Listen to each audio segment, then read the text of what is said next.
Now for our story. Randy, there's the mail. Okay, Mom, I'll get it.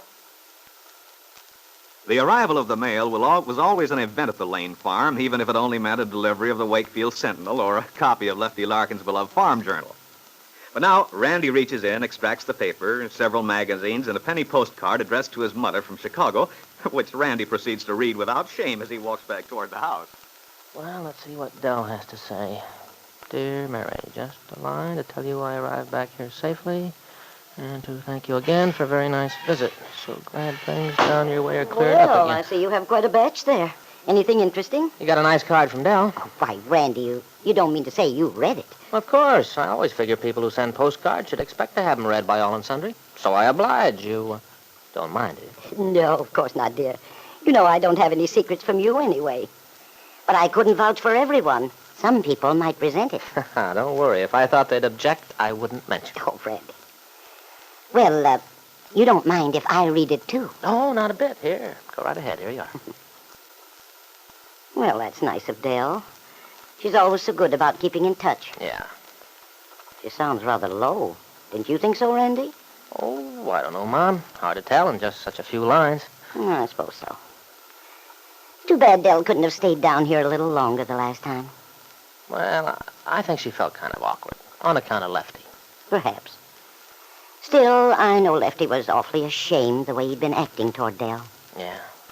Well, you know one thing about Lefty, Mom. You can't budge him an inch when he thinks he's right. That's true, Randy. But when he finds out he's made a mistake, he's quick to admit it. Oh, yeah, sure. And I think that's what's bothered Dell. She hated to see him feeling so guilty. Mm-hmm. And you know how Lefty is.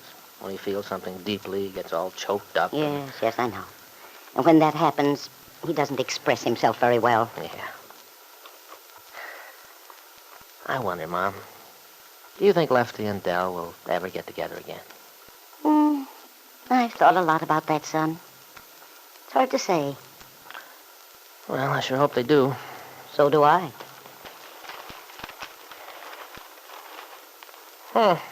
See that Georgie Stewart's still running a series on the returned serviceman. I've rather enjoyed those articles. He writes quite well, I think. A little too gushy for my money. Sounds like these sob sister things. I got a kick out of the one about Mario Descari, though. You know, I think he was a little afraid of Mario. He kept that one down to the facts without too much embroidery. He'll probably be out here to do one on you before long. If he does, I'll put the fear of the Almighty in him, I can tell you that. I don't go for that gossipy kind of guy. They give me the creeps. Now, Randy. The little man doesn't mean any harm. You mustn't be mean to him. Yeah. Don't see anything more about Kitt Calvert. Apparently they haven't been able to trace her yet. Or maybe they've just given it up as a bad job. After all, the damage is done. Still, on the other hand, it doesn't seem right for her to get off scot-free after perjuring herself the way she did. I doubt very much if Kitt will get off scot-free. She may not be punished legally. But I'm sure her conscience is punishing her for what she did. Maybe so, if she has a conscience. And yet, I remember one semester at school, Mom. For some reason, she was living in Wakefield. Oh, I remember. Her father had sent her east to school, but for some reason he took it into his head to bring her back to Wakefield for a while. Yeah. And was she sore about it? You know what brats kids are sometimes. How cruel they can be. Well, after that fancy Eastern boarding school, she thought she was too good for the common people. She had that superior air. So, naturally, the kids let her have it. Children are quick to notice anything like that. Yeah, they sure are. Well, one day I found her crying. She said everybody hated her. She had no friends. And kept talking about her father. She seemed to be afraid of him. I really felt sorry for her. The poor child. I remember I told her not to cry, that I'd be a friend of hers. She had such a difficult childhood. Yeah, poor kid. She was so much on the defensive that it was tough to know her, to be her friend. Anyway, her father sent her away again not long after, and the next time I saw her, she's the way she is now, selfish and inconsiderate. Well, Randy, I think Ben's as much to blame for the way Kitt turned out as any father possibly could be. Yeah, Kitt Kitt sure had the makings of a fine person originally. But Kitt realized what Ben had done to her mother. And somehow, I think she sensed he was destroying her, too. And she hated him for it.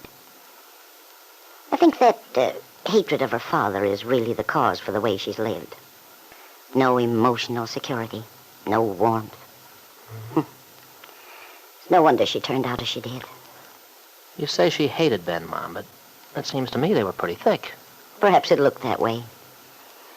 But it's my opinion, Ben dominated her, imposed his will on her. I see.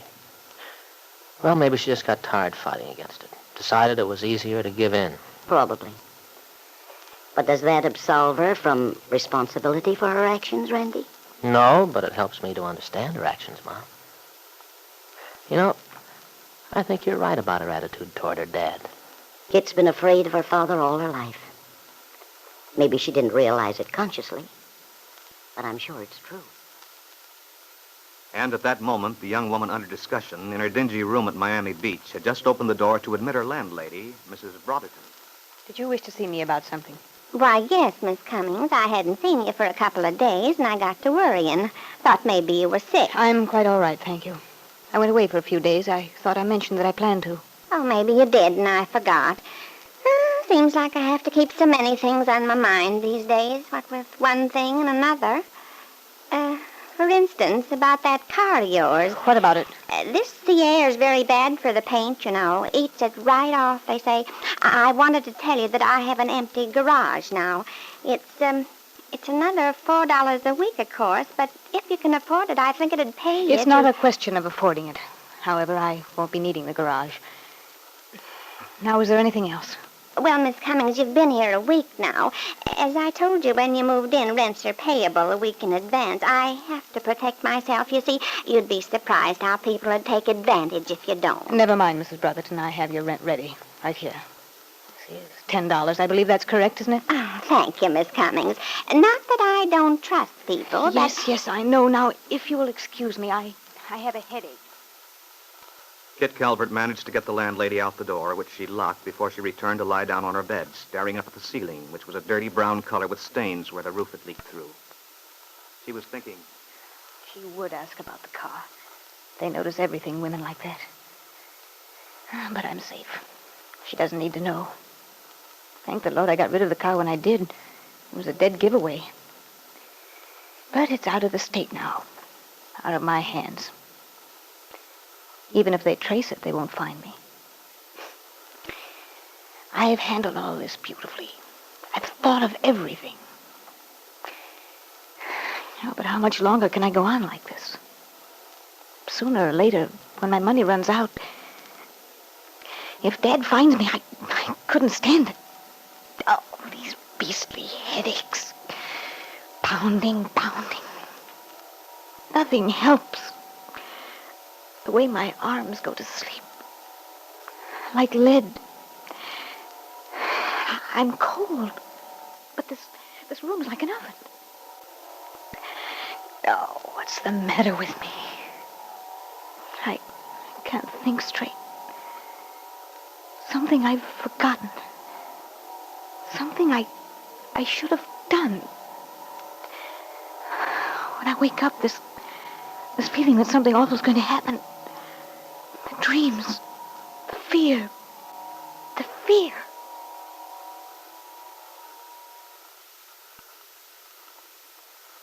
Kitt Calvert struggling to maintain a hold onto reality, to coherence, which seems to be slipping away from her. More and more, the ability to distinguish between the fantasy world and the miserable actuality of her present situation eludes her. Yes, Kitt, you're right when you tell yourself the fear is the worst. For it is that fear of your father, the fear you've had all your life, which may eventually cause the slender thread which still binds you to the rational world to break, plunging you into a nightmare of distorted images created by your unconscious feelings of guilt.